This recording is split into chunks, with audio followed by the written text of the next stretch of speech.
జీనా high తో మర్నా సీకో, కదం కదం pay లడ్నా Seeko అన్నాడు.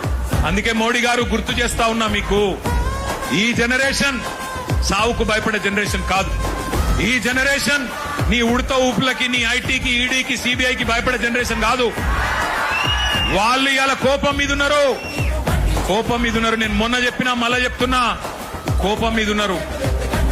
పొట్టు పొట్టు ఆకలి మీద ఉన్నారు. వాళ్ళు మెట్టు మెట్టు ఎక్కుతారు, నిన్ను నీ ప్రభుత్వాన్ని తొక్కుతారు. యాదికి పెట్టుకో, ఈడ్చిపెట్టరు.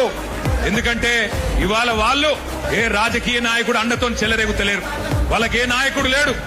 ఇవాళ వాళ్ళు ఢిల్లీలో 1000 మంది, ముంబైలో 1000 మంది, హైదరాబాద్ లో 1000 మంది, నాసిక్ లో 1000 మంది, పూనాలో 1000 మంది బయటికి వచ్చినారంటే కేవలం ఒక పరీక్షా పత్రం లీక్ అవ్వడం వల్ల కాదు. ఈ దేశంలో ఉన్న పరిస్థితి, ఈ దేశంలో మీరు చేస్తున్న మోసం వాళ్ళకు అర్థమైంది.